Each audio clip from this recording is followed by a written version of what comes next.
만약 헌법재판관이 되신다면 가장 작은 재산을 가진 헌법재판관이 되실 것 같은데, 그래도 27년 동안 법관 생활하셨는데 너무 가소한 거 아닌가? 마지막한 게 있습니다. 평균인의 삶에서 벗어나지 않아야 되겠다 생각했습니다. 제 재산은 한 4억 조금 못 되는데요.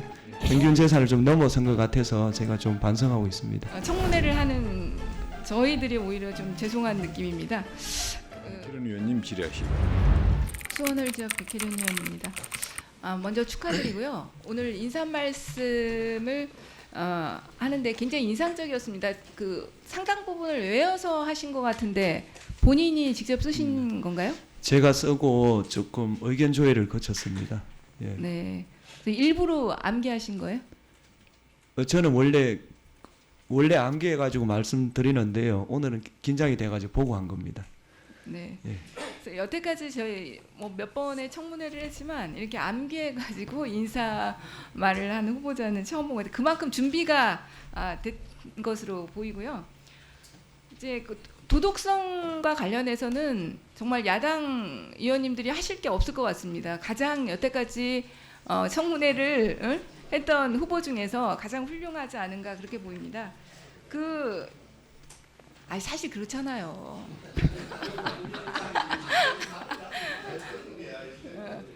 헌법재판관들, 그러니까 그 기본 평균 재산이 제가 보니까 한 20억쯤 되는 것 같습니다. 근데 지금 후보자 재산을 보니까 6억 7,545만 원이에요. 이렇게 신고해서 가장 만약 헌법재판관이 되신다면 가장 작은 재산을 가진 헌법재판관이 되실 것 같은데, 그래도 27년 동안 법관 생활하셨는데 너무 가소한 거 아닌가? 뭐 특별한 이유라도 있습니까?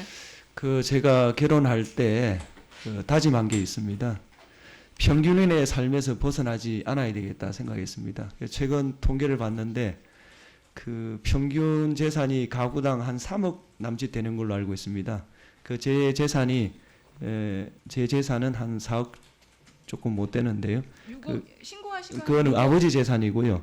제 재산은 본인, 4억이 안 됩니다. 본인 재산은 이거는 그러니까 그래서 직계 종속 재산까지 포함한 금액이고 평균 재산을 좀 넘어선 것 같아서 제가 좀 반성하고 있습니다. 청문회를 하는 저희들이 오히려 좀 죄송한 느낌입니다. 후보자께서 그 블로그를 운영하고 계시잖아요. 네. 착한 사람들을 위한 법 이야기라는 블로그를 운영하고 계시는데 방문자 수가 40만이 넘습니다. 굉장히 인기 블로그라고 할 수 있을 것 같은데 이런 블로그를 운영하시게 된 특별한 이유가 있습니까? 예, 제가 소송을 했는데 어떤 분이 자식이 죽었는데 자식이 남긴 빚까지 떠안아야 되냐고 하소연을 했습니다. 그 이유가 뭐냐 하면 빚을 남기고 죽어도 상속 포기를 해야 됩니다. 근데 그분은 상속 포기를 모른 겁니다. 그래서 그분이 졌습니다. 그래서 집에 와서 돌아와 보니 내가 아무리 판사가 잘하더라도 법을 국민이 모르면 이런 불합리한 경우를 피할 수 없겠다. 그래서 몇 번 썼는데 사람들이 자꾸 부추겨가지고 조금 더 썼습니다. 예. 예, 실제로 그러면 이 블로그를 통해서 많은 분들이 좀 도움을 얻고 뭐 그런 거를 좀 하기를 하셨나요? 뭐 하나 그룹에서는 자기 사내 게시판에 그걸 실겠다고 연락 온 적도 있고 뭐 몇 가지 있습니다. 현재까지도 지금 계속 운영하고 계시는 현재는 건가요? 하고 있습니다. 그러면 어떻게 헌법재판관이 되신 다음에는 어떻게 하실 생각이신가요? 만약에 된다면 중단할 생각입니다. 그냥 블로그 그대로 놔둘 생각입니다. 그것이 어떤 정치적으로나 뭐 이렇게 문제가 될 수 있다고 우선은 생각하셔서 제가 헌법 공부에 좀 집중하고 싶습니다. 예. 알겠습니다.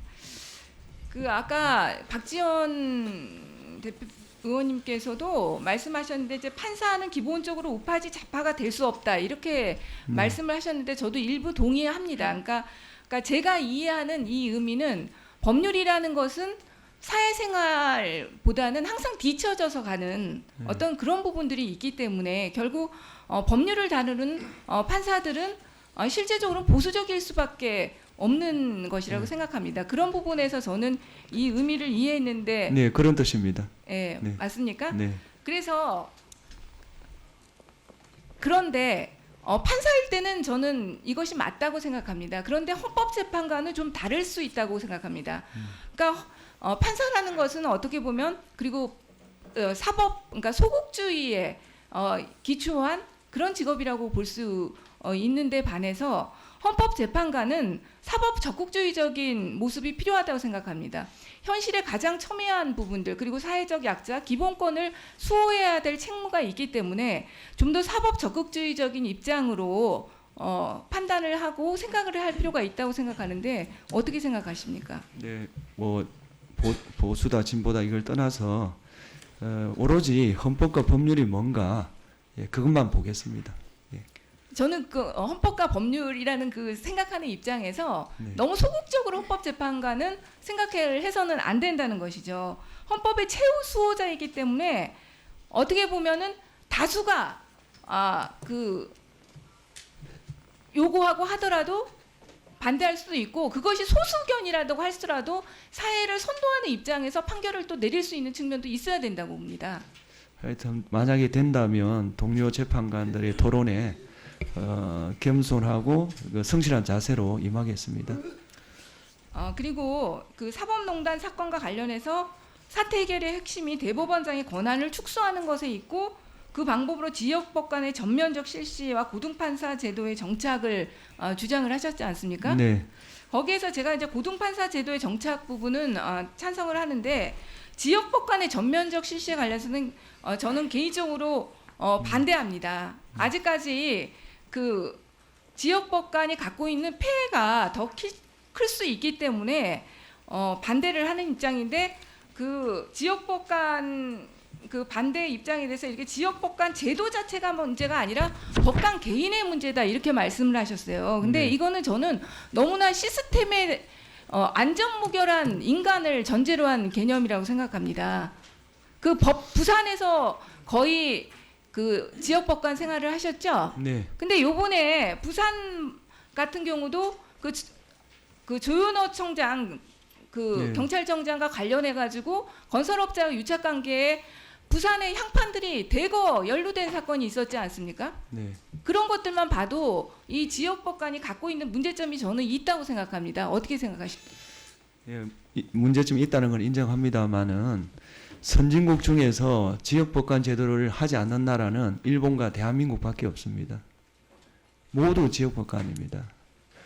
의원님이 말씀하신 그 문제점은 분명히 개선돼야 된다고 생각합니다. 좀 더 검토가 필요하겠습니다. 예, 수고하셨습니다. 다음은 종 의원은 최이배 위원님 질의하시기 바랍니다. 예.